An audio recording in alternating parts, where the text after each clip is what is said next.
I always thought betrayal would come from a stranger, not from the woman I shared 15 years of my life with. It all started the day I tried to pay my son's college deposit. I logged into our joint account and saw a balance of $0 over 320,000 gone. At first I thought it was a banking error, maybe some glitch. But when I called my wife Rebecca, her phone went straight to voicemail again and again. By the time she walked through the door that evening, she had a story ready, blaming the bank. But something in her eyes told me the truth was far worse. That night, a single notification sound led me to a hidden phone under our bed.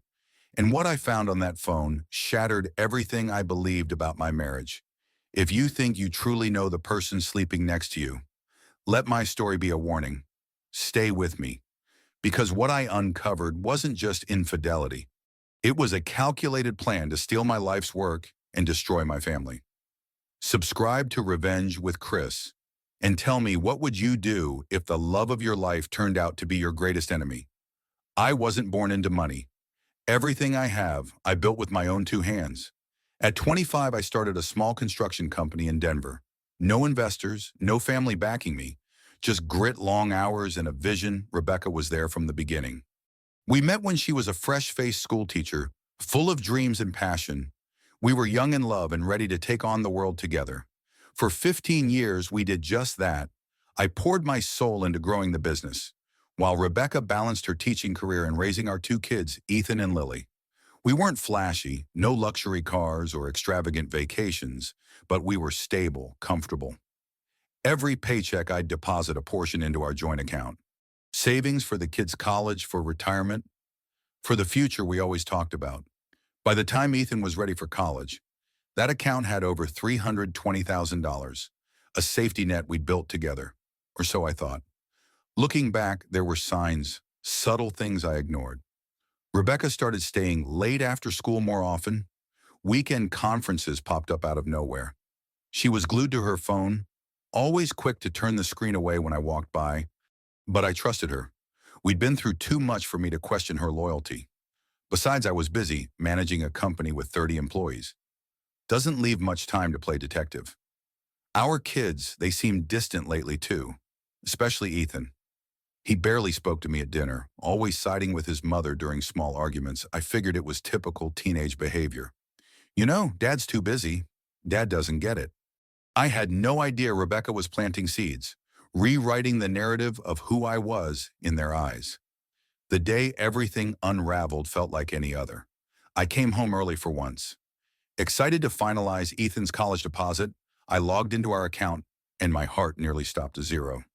I refreshed the page once, twice.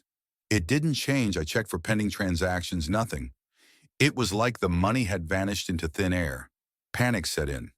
I called the bank. They confirmed there were multiple withdrawals over the past few weeks, all authorized from Rebecca's access. That's when the cold realization hit me. This wasn't a mistake. It wasn't fraud by some outsider. It was internal. It was personal. I dialed Rebecca immediately. Voicemail I tried again and again. Each unanswered call felt heavier than the last. I sat in that silence for hours, staring at the empty balance, wondering how the woman I trusted could do something like this. When she finally walked through the door that evening, carrying groceries like it was any other day, I asked, "Where's the money, Rebecca?" She didn't flinch, didn't miss a beat. She spun some story about the bank making an error, told me not to worry, that it would be resolved by morning. But I could see it, that flicker of fear behind her calm facade. Her lies were practiced, rehearsed, and that's when I knew I wasn't dealing with a simple misunderstanding. Something deeper, darker was unfolding beneath the surface. I wanted to believe her God, I did, but my gut told me otherwise. That night, while she showered, fate, or maybe sheer luck, led me to the truth. A faint ding came from her side of the bed. Curious, I looked underneath, and there it was, a second phone stuffed inside a sock. It wasn't locked. No password, just a flood of messages waiting to be read. And with one swipe, my world began to crumble. I wish I could say I hesitated before reading those messages, but the truth is, I dove in head first. The first thing I saw was a thread with a name I didn't recognize at first. Mark, dozens of messages, no hundreds. Curiosity turned into dread as I scrolled through weeks, then months of conversations. Mark wasn't just some friend. He was Rebecca's high school sweetheart, a name she'd casually mentioned years ago, back when we were still newlyweds. Apparently, Mark had come back to Denver after a messy divorce, and Rebecca had welcomed him back into her life, far more intimately than I could have imagined. Their messages were disgusting, not just the affair itself, but the way they laughed at me behind my back. Jokes about how I was always working, how clueless I was, how easy it was to bleed the account dry without me noticing. They had a plan, meticulously crafted. Rebecca had been transferring small amounts of money every few days, keeping each transaction under thresholds that might trigger alerts. Mark even sent her spreadsheets, calculating exactly how much they could take and how fast they needed to move before I caught on. But that wasn't the worst part. What broke me was reading how they talked about our kids. Rebecca had been preparing Ethan and Lily for months, telling them that I was distant, that I didn't really care about the family. She painted me as the workaholic father who chose his company over his children. There were messages where she celebrated how Ethan had started to resent me, how Lily believed her when she said I'd probably leave them soon for a new life. Rebecca wasn't just betraying me. She was rewriting my entire legacy in the eyes of my children. I sat there numb, phone in hand, reading every vile word until the screen blurred through tears I didn't even realize were falling. I wanted to storm into the bathroom, rip open that door, and demand answers. But something held me back. Anger wasn't going to fix this. It wasn't going to bring back the money or undo the poison she'd fed our kids. I needed to be smart, calculated, just like they were. So I took photos of everything. Screenshots of messages, bank details, plans about moving to California together. They had even discussed how Rebecca would file for divorce once the money was secured, spinning the story that I'd abandoned them emotionally years ago. It was a script one she'd already started rehearsing with Ethan and Lily. When Rebecca came to bed that night, I pretended to be asleep, but inside I was wide awake, plotting my next move. The next morning, I called in sick for the first time in years. While Rebecca left for work or wherever she claimed to be going, I contacted my lawyer. I explained everything, sent over the evidence, and asked one simple question. How do I stop her before she ruins what's left of my family? He didn't sugarcoat it. This was going to be messy, but there were steps we could take if I acted fast. We needed to freeze any remaining assets, track where the money had gone, and most importantly, catch Rebecca before she disappeared for good. By the time Rebecca returned home that evening, I had already set the wheels in motion. She acted normal, cooked dinner, chatted with the kids, even kissed me goodnight like nothing was wrong. I played along, knowing that any sign of suspicion could send her running, but I could see it now. Every fake smile, every calculated move. She wasn't my wife anymore. She was a stranger, living under my roof, waiting for the perfect moment to vanish with everything I'd built, and I wasn't going to let that happen, not without a fight. Have you ever looked at someone you love and realized they were a complete stranger? That's what living with Rebecca felt like after I found that phone. Every word she spoke, every smile she gave, it was all part of a performance. She wasn't just waiting to leave me. She was erasing me right in front of my children. Ethan barely glanced my way anymore. Lily, once my little girl, avoided me like I was some unwanted guest in my own home. It wasn't teenage rebellion. It was Rebecca's narrative sinking in, the story of the distant father who cared more about cement and contracts than his own blood. And the cruelest part, I didn't even see it happening until it was too late. But grief wasn't going to save me. Anger wasn't going to fix this. Rebecca had spent months crafting her escape. I had days, maybe hours, to dismantle it. So I buried the hurt, I buried the betrayal, and I let strategy take over. First, my lawyer filed emergency motions, freezing every account, locking down assets. Rebecca thought she'd already stolen. Then came the forensic accountant. 5 hidden accounts across 3 states, all under variations of her maiden name. It was like peeling back layers of a criminal enterprise. Except this wasn't some con artist. It was my wife, and the clock was ticking. Her messages to Mark laid it all out. Leave Saturday morning, tell David I'm visiting my sister. Kids will come once I've settled things in California. She thought she had it all figured out. A clean getaway, a fresh start funded by the man she betrayed. But while she was rehearsing her lies, I was setting the trap. Friday morning felt surreal. I cooked breakfast pancakes just like when the kids were little. They barely touched them. The silence at that table was louder than any argument we'd ever had. Rebecca came downstairs like it was any other day. Gym bag slung over her shoulder, keys in hand, a kiss on my cheek, fake affection for the man she thought was too blind to see. "I'll be back Sunday night," she said, with that same practiced smile I wanted to laugh or scream. But I did neither. I just watched her walk out the door, knowing exactly what awaited her. A process server waiting at the end of the block, a court order freezing her accounts, a sheriff's deputy ready to hand her reality on a silver platter. She never made it to California. She didn't even make it past the airport parking lot. When her call came in, blocked number, desperate tone, I let it ring. Because what could she possibly say?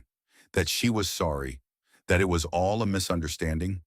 No, Rebecca had crossed a line. There was no coming back from. This wasn't about revenge anymore. It was about survival, about protecting what little remained of my family, even if they didn't see me as family right now. As I sat there in the quiet house, watching Ethan scroll through his phone and Lily sketch absent-mindedly at the table, I realized the real battle wasn't freezing accounts or serving papers. It was winning back my kids, undoing the damage Rebecca had so carefully inflicted. And that would take more than a court order. It would take time, patience, and proof that I wasn't the man their mother made me out to be. But for now, Rebecca was out of moves. And for the first time in months, I could finally breathe. When Rebecca's call finally stopped ringing, I sat there, staring at the quiet phone in my hand. It was over, at least the part where she thought she could outsmart me. But this wasn't the end. It was just the beginning of cleaning up the mess she left behind. My lawyer called within the hour Rebecca had been served at the airport. The look on her face, he said, was priceless. But I wasn't in the mood to celebrate. There were still hundreds of thousands of dollars floating between hidden accounts and two kids upstairs who barely wanted to speak to me. I met with my legal team that afternoon. The forensic accountant laid out the full scope of Rebecca's scheme. She'd moved $320,000 through a web of transfers, some of it still recoverable, some already spent or tied up in Mark's name. But we had leverage because Rebecca didn't just commit marital betrayal, she committed financial fraud. And if there's one thing the courts take seriously, it's when you try to launder money from your own husband. We filed motions to subpoena every account tied to her or Mark. The private investigator tracked down Mark's condo in Santa Cruz, rented under an alias but paid with traceable funds. Within days, we froze his assets too. Rebecca tried to fight back. She hired a lawyer, one of those cut-rate attorneys who promise the world but deliver nothing. She claimed the money was hers, that I had neglected the family, and she was just securing a future for herself and the kids. But the evidence was overwhelming: screenshots of messages, bank statements, even voice recordings from that secret phone, where she openly discussed how to cover her tracks when we presented everything to the judge. It wasn't just a divorce hearing anymore. It was a case of premeditated theft and manipulation. The judge didn't hesitate. He ordered full recovery of all traceable funds, granted me exclusive control over our remaining assets, and most importantly, awarded me full custody of Ethan and Lily. Effective immediately, Rebecca wasn't just losing her money, she was losing everything. But while the legal battle was being won on paper, I was still fighting a war at home. When I told Ethan and Lily about the custody decision, they didn't react the way I hoped. Ethan accused me of punishing Mom and stormed off, Lily cried. Not because she missed her mother, but because she didn't know who to believe anymore. Rebecca had done her job well. She didn't just steal money, she'd stolen my kids' trust. I knew better than to force the truth on them. So I gave them space. I didn't badmouth Rebecca, didn't show them the messages or the court orders. Instead, I focused on being present. I drove Ethan to his campus tours. Even when he sat in silence the whole ride, I helped Lily set up an art studio in the garage. Even when she barely muttered a thank you, days turned into weeks. The house felt heavy with unspoken words, but little by little cracks began to show. Ethan came home one afternoon, tossed his backpack down and asked did Mom really plan to move without telling us. I didn't lie. I told him the truth. Gently. That night, Lily found me in the kitchen. Holding Rebecca's old phone in her hands, I read the messages she whispered, tears in her eyes. All I could do was hug her, letting her cry until there was nothing left. It wasn't a victory. It didn't feel good watching my kids realize who their mother really was, but it was necessary. By the end of the month, Rebecca had no more cards to play. Her accounts were drained back into mine. Mark disappeared, likely running from his own legal troubles, and Rebecca. She was left with court-ordered visitation rights. Supervised. I never wanted to destroy her. I just wanted justice, and to protect what mattered most, even if it meant walking through hell to get there. As for me, I went back to work. Not because I had to, but because rebuilding gives you purpose. This time, I wasn't just building for profit, I was building a future. For me, for Ethan, for Lily. A future where no one could take from us again. The day we walked into court for the final hearing, Rebecca still carried herself like she had the upper hand. She wore that same confident smile, the one I used to admire, before I knew what was behind it. But this time, I wasn't the man in the dark. I wasn't the husband clinging to hope or explanations. I was the man holding every piece of evidence she thought I'd never find. As we sat across from each other, I could see it. The flicker of doubt behind her eyes, her lawyer whispered frantically, but Rebecca kept her composure. At least until my attorney stood up and laid out everything. The judge listened in silence as we presented months of databank transfers, hidden accounts, screenshots of messages where Rebecca detailed her plan to flee with Mark, and how she manipulated our children into believing I didn't care about them. When the voice recordings played, her laughing about how David will never see it coming, I watched her mask finally crack. Her hands trembled. She wouldn't look at me because there was no defense. No lie clever enough to escape the truth. The judge didn't waste time. In a firm voice, he condemned Rebecca's actions as a gross violation of trust, parental responsibility, and financial misconduct. He granted me full custody, permanent control over all marital assets, and ordered Rebecca to repay legal fees. Not that she had anything left to pay with, but the most brutal blow was the restriction on her parental rights, supervised visits only pending psychological evaluation. When the gavel came down, it wasn't victory. I felt it was exhaustion, relief, but also a deep sadness. 15 years of marriage, reduced to legal documents and shattered illusions. Rebecca didn't say a word as we left the courtroom. No apology, no explanation, just silence. I thought that would be the last I'd hear from her, but people like Rebecca don't fade quietly. A week later, she showed up at Ethan's school. Unannounced security called me immediately. By the time I arrived, Rebecca was standing in the parking lot, arguing with staff. Tears streaming down her face, whether from guilt or frustration, I'll never know. Ethan stood off to the side, arms crossed. A look I'll never forget on his face. Not anger, but disappointment. When I walked up, Rebecca tried to plead with me. David, please, they're my kids too. For a moment, I saw a glimpse of the woman I once knew, but it was too late for that. I calmly reminded her of the court order and escorted Ethan to the car.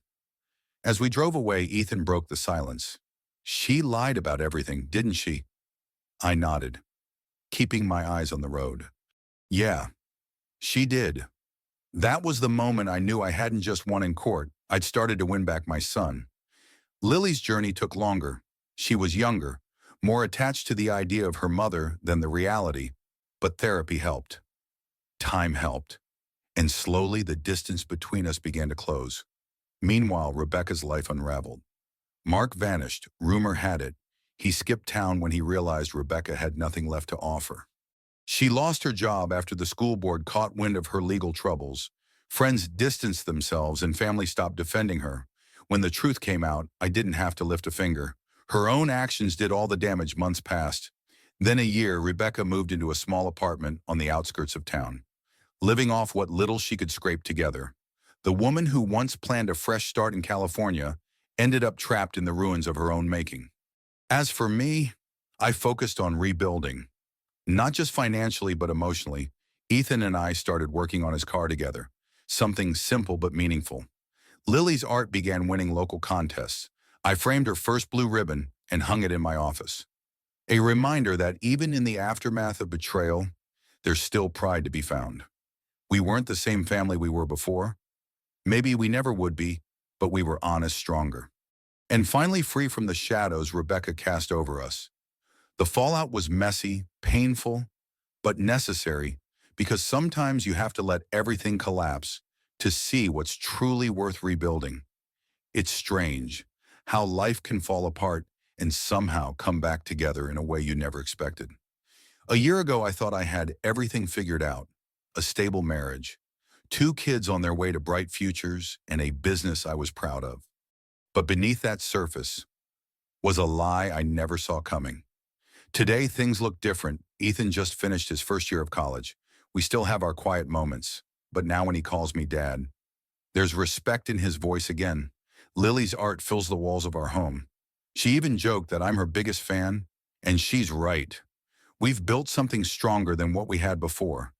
Not perfect, but real. As for Rebecca, I don't think about her much anymore. Not out of bitterness, but because some chapters aren't worth rereading. She still gets her supervised visits. But the kids decide when, and those visits have become fewer and farther between.